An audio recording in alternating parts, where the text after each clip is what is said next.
2022 के विधानसभा चुनाव की तैयारियों को लेकर अलीगढ़ पहुंचे आम आदमी पार्टी के यूपी प्रभारी संजय सिंह ने प्रधानमंत्री नरेंद्र मोदी और उत्तर प्रदेश के मुख्यमंत्री योगी पर जमकर हमला बोला। यूपी में बिगड़ती हुई कानून व्यवस्था को लेकर मुख्यमंत्री को कटघरे में खड़ा कर दिया और कहा यूपी में गुंडा राज फैला हुआ है, तो वहीं कोरोना के नाम पर भी बड़ा भ्रष्टाचार हुआ है।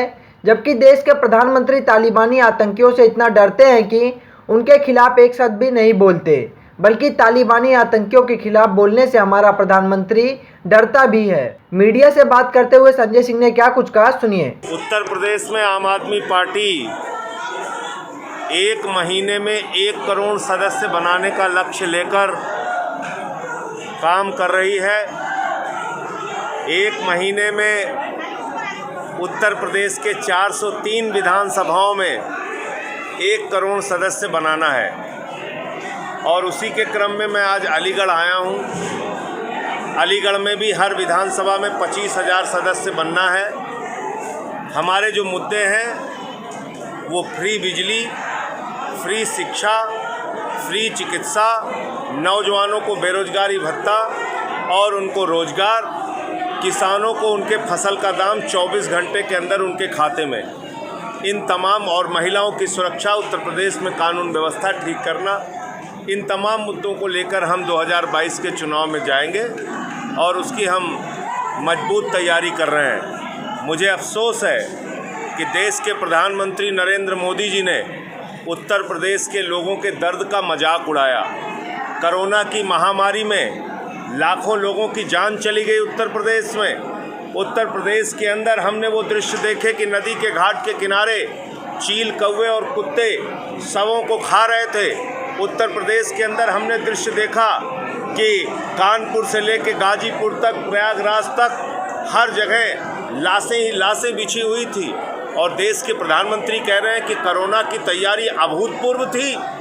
अगर ये अभूतपूर्व तैयारी थी तो मैं इसको यही कह सकता हूँ कि हिंदुस्तान के इतिहास में उत्तर प्रदेश पहली बार ऐसा उत्तर प्रदेश ने भोगा और देखा है जहाँ पर उनके परिजनों की लाशें कतारों में शमशान के अंदर लगी थी, जहाँ पर उनके परिजनों के 100 चील और कौवे कुत्ते नोच रहे थे।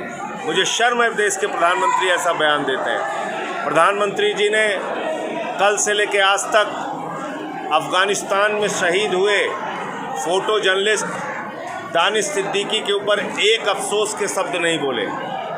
मैं पूछना चाहता हूँ, तालिबानी आतंकवादियों से देश के प्रधानमंत्री इतना डरते क्यों हैं? तालिबानी आतंकवादियों के खिलाफ देश के प्रधानमंत्री ने अब तक एक शब्द क्यों नहीं बोला? देश का एक जाबाज फोटो जर्नलिस्ट शहीद हो गया अफ़गानिस्तान में।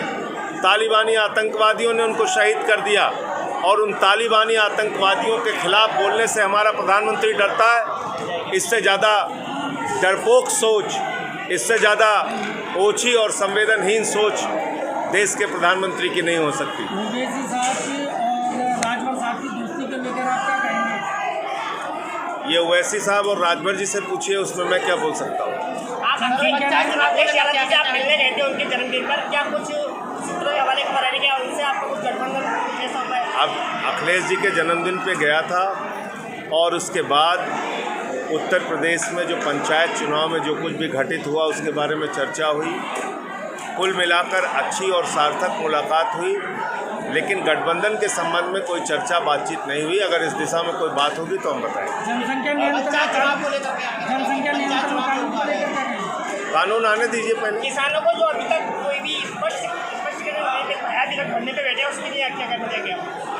देखिए, किसान 8 महीने हो गया धरने पर बैठे, लेकिन मोदी जी ये कहते हैं कि उनके लिए अन्नदाता महत्वपूर्ण नहीं है।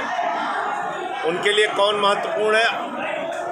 देश का सबसे बड़ा पूंजीपति जिसकी आपदा में अवसर के दौरान हजारों करोड़ की संपत्ति बढ़ी, अडानी के नाम वो देश को नीलाम कर चुके हैं। तो इसलिए उनको किसानों की नहीं सुननी है, नौजवानों की नहीं सुननी है, माताओं बहनों की नहीं सुननी है। कानून आने दीजिए।